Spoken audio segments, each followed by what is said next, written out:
Welcome back. I'm back. I went MIA. I had like a lot of real world shit that kind of like hit all at once and I had to disappear.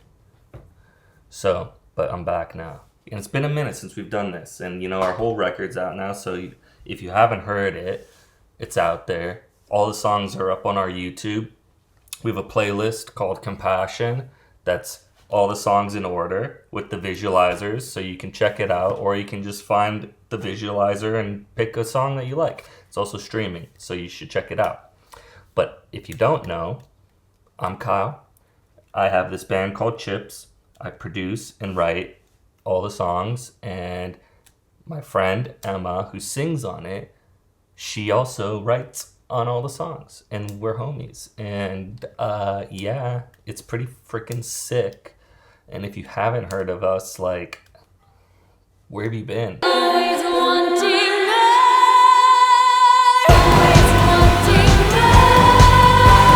Here we are, and this is our song, I Want More. The CHiPS fight song. I just want to show the production because of all our songs, this is like probably one of the most rudimentary songs. Like, Sorry, I decided to lose my shit. It's my prudent disposition that makes me sick. so it's just, that's it. It's like all about the vibe. We have a very like typical songwriting structure here. And if you don't know, like if you're new to songwriting or production or anything like that, like you'll hear people talk about like songwriting forms.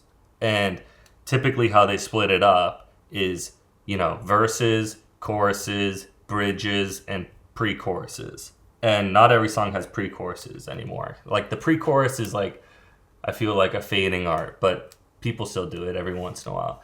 But essentially, like what a form is if you take those four things and you split them up into different things into groups like A, B, C, D, your form will be like A, B, A, B, A, B. First, like let's just say as an example. The super short intro, verse, pre-chorus, chorus, verse, pre-chorus, chorus, a double chorus, so chorus, chorus, then it goes bridge, chorus, and then it's done. How do you make that interesting with such, I call this few, maybe others look at it and go, wow, that's way too much shit, but with few elements. And the way that we do that is by being sparse with what we're using. So what we want is that this, like the chorus, it's supposed to be this big thing.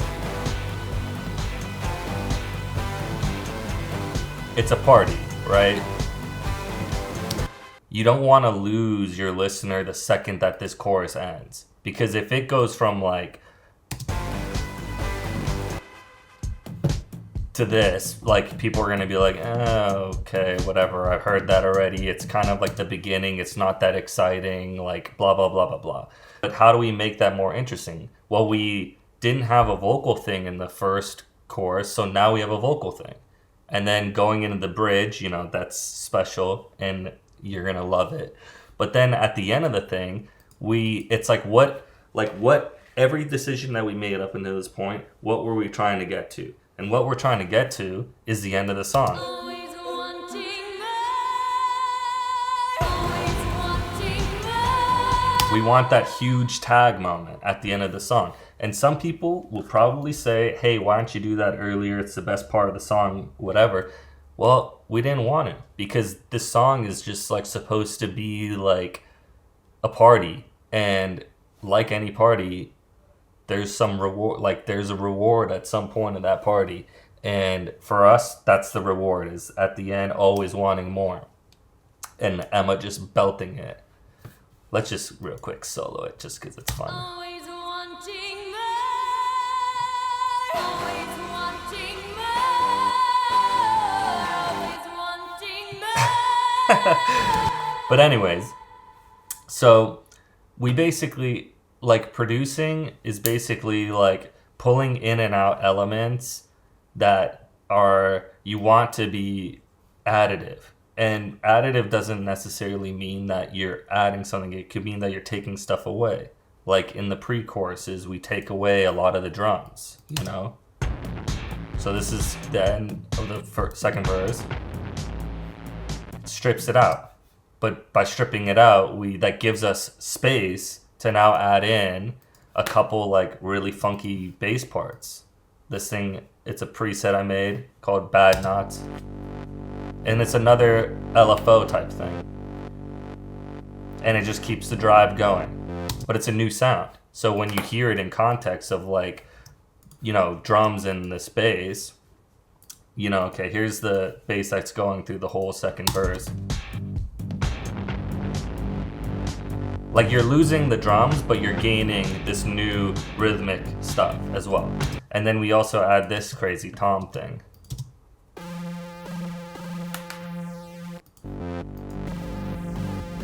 And it just creates, to me, excitement for what's going on.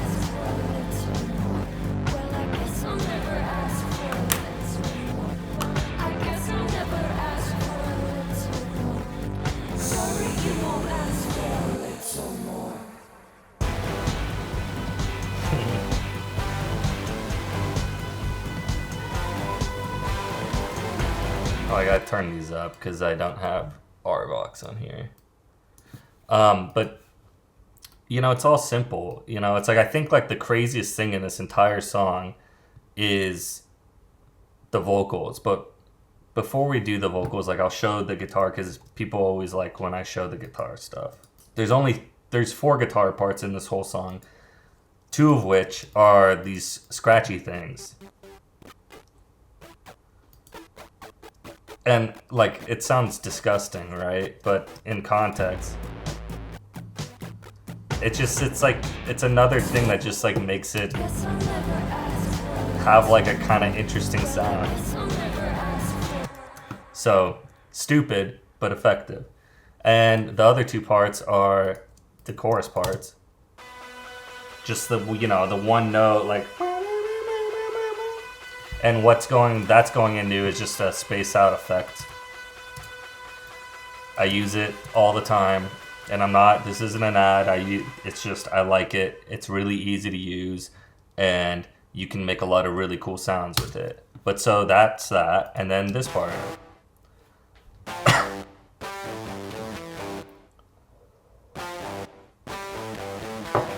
And together, those sound good. That's it. I mean, it's literally one guitar part.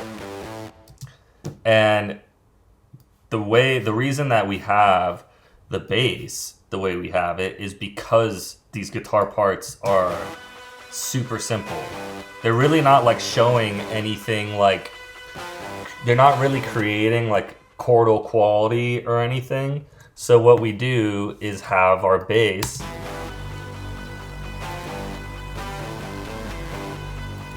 kind of cover what the chord is, and even though the basses are just playing G, I'm pretty sure the way that the sound is and the way that I affect them creates it to make it sound like it's more rich than it really is.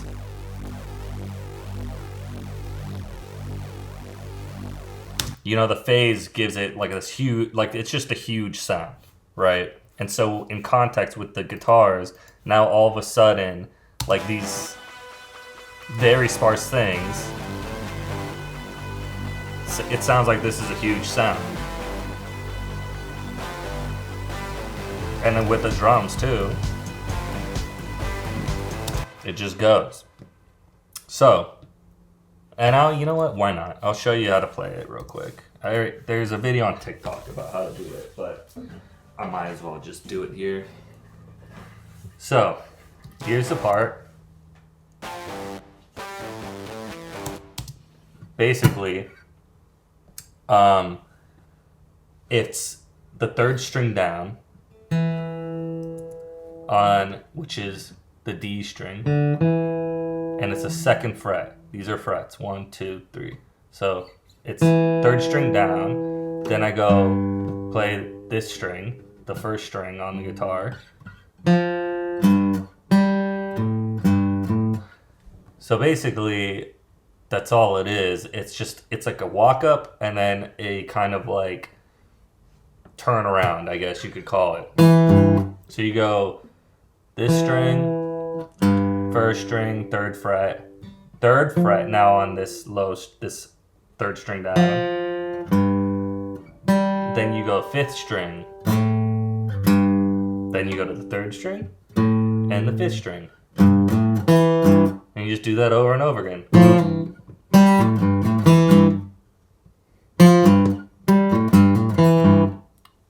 So that's that. And then, oh yeah, the other one is this. It's way up here, 12th fret.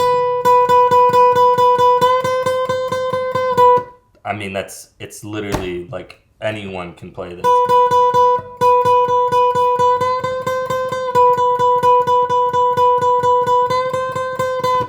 So what does that sound like when you put all the shit on it?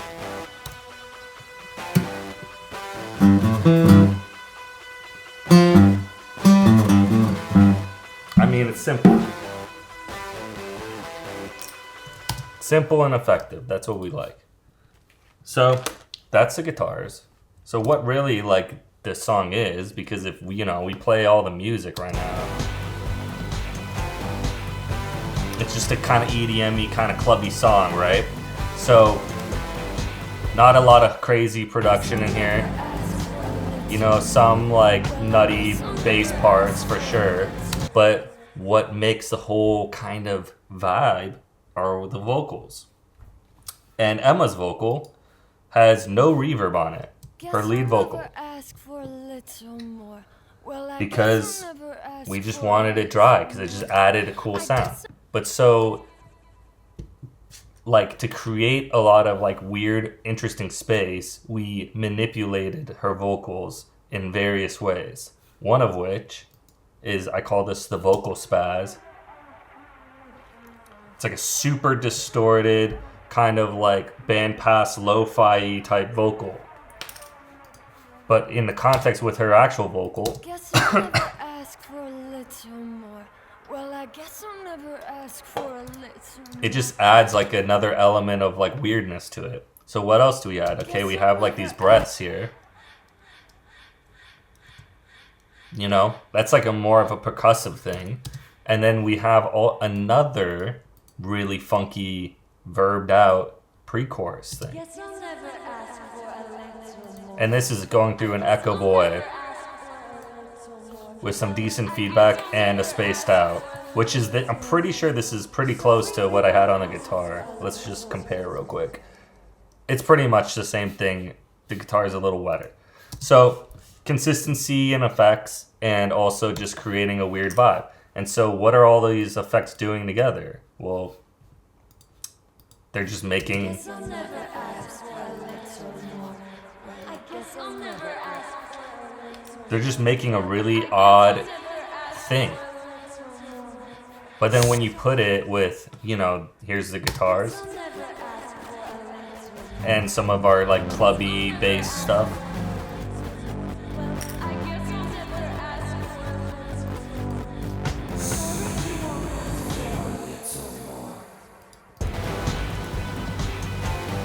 Basically, that is creating all the effects, or is what's creating all the the space. The vocal isn't doing it at all. Guess I'll never ask for It's all the extra effects.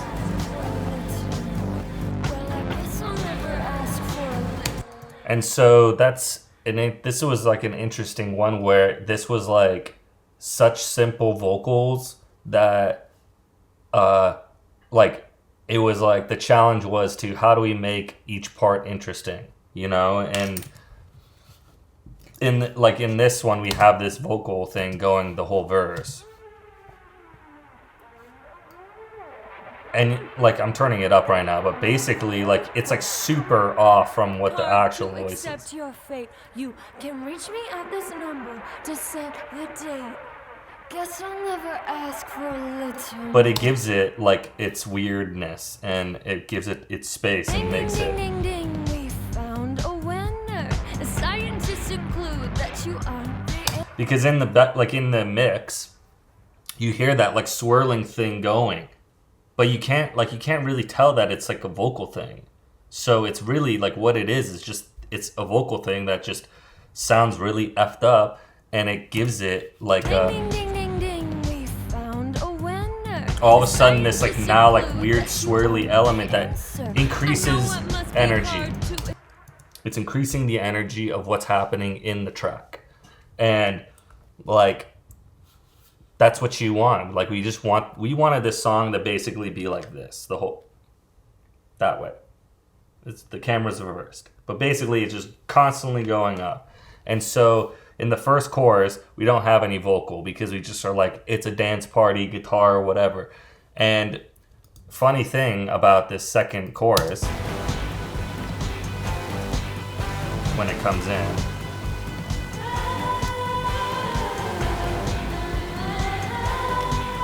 you know, it's like this cool vocal riff. It sounded like, I remember Emma just like got on the microphone and she literally just did it. But what's interesting about it to us, not everyone, I know, blah, blah, blah. But she starts singing. She starts saying, I am alive. I am alive. And she's like not really like going all the way there, but she like just, you know, riffed that off the cuff. And we're like working on this and we're like, that's really cool. I love that melody. Let's just like put it in and we'll put another one in, but we'll just like take out, you know, the phrasing. So you're just going to do like riffs. So that's like even like more removed from it. But basically we ended up using that lyric in the song Always Bloom.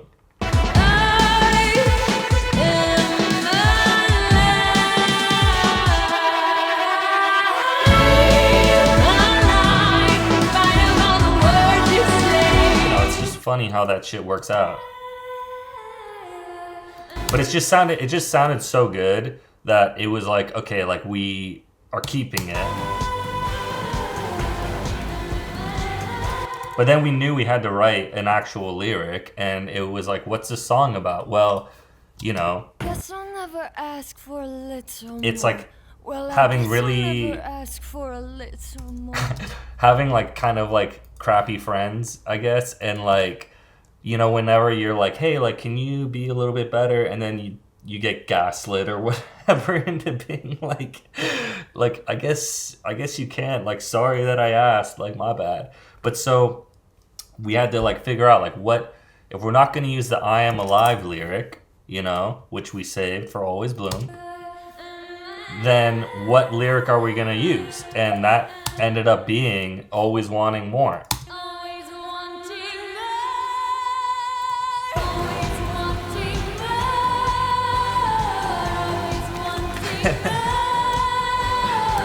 It's so insane.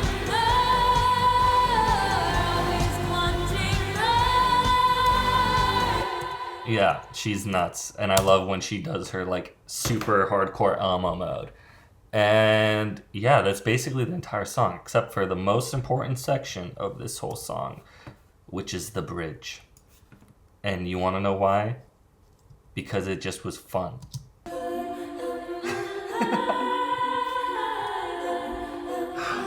Oh, God.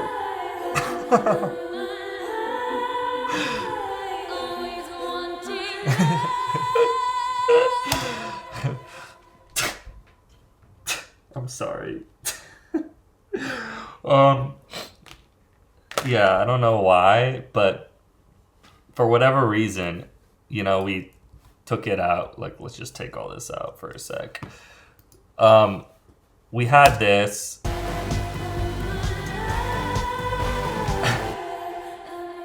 And I was like, okay, like we just did a double chorus, like it's like we can't, like this is a party song, we just want this to keep going, but like we kind of got to get away from it for a second, and we like this vocal riff so much that it was like, hey, like why don't we just like leave this in? And I remember Emma like went to the bathroom over there, and I was like just like listening to the vocal riff on its own, and she comes out.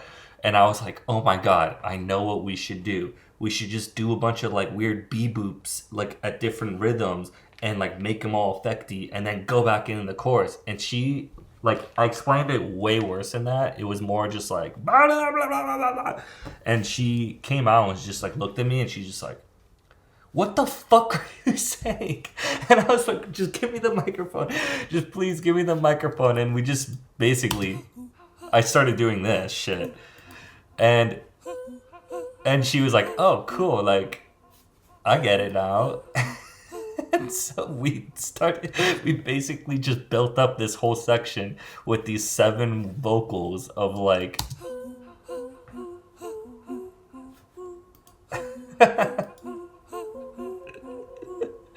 it was so fun. And on top of it, you got this.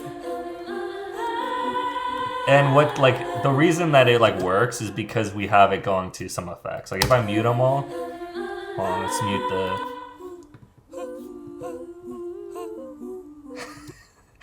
the effects, like, give it, like, the spacing and just the vibe that it needed. And it's Echo Boy. And a little bit of verb and some EQ stuff on there.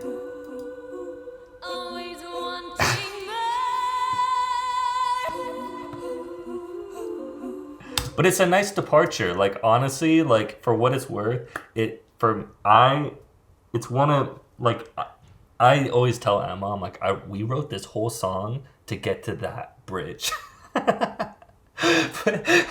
Because every time I hear it, honestly, it just fucking makes me laugh. Like, in the beginning, too, when Emma, like, giggles at the beginning, it's just, like, that's, like, the essence of what this song was. It just was supposed to be fun. And so, you know...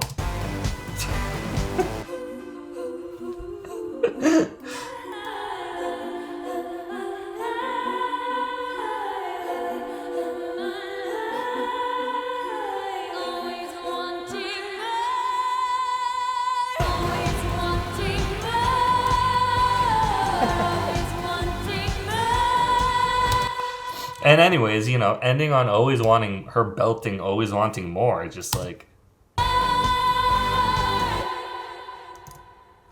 you know, it just gives it a nice little button at the end. And so that's basically the whole song, you know? It's like, you know, I wish, like, if there's something that I could redo, which I wouldn't redo anything, but because, you know, that's part of life, is learning and growing, just like this whole process was. You know, it's like, if people, I mean, I honestly have no idea if the same, like, 4 people are watching these videos or what, but if you've seen us in the beginning, like, how much we've changed from the beginning to now, that's what our life is about. It's about growing and learning, and especially, like, being an artist, like, learning from things you do and mistakes you make and whatever. I like how simple this song is, because I think, like, to try to get noticed, I really invested a lot into trying to make really crazy productions. And, like, I think they came out really great. You know, a lot of, like, really like cool people that I really admire and have a ton of respect for in the business have given us, like, you know, all the accommodations, whatever, like that we could ever hope to get. But, you know, it's like, I think that you know, not like try hard isn't the right word, but it's just like, that's not, like, always what music is about. It's about, like, fun and making you happy or feel whatever you want to feel. And so, like, this song specifically was just to feel good and have fun. And personally, I think that we did it. And this is one of those songs where, like, you know, people have literally looked at me and been like, this is stupid. And I'm like, I know, but it's fun. And they go, you're right. And this is one of those songs that, like, I feel like if we ever got to play shows, would be, like, people would fucking love it. Because, I don't know, when this shit's, like, cranked to 10 and it's bumping through the speakers, it's kind of hard not to just bop around. So, hey. Sorry, I decided to lose my shit. It's my prudent disposition that makes me sick. I'm finally understanding the point of it all, and I simply am okay when I stumble and fall.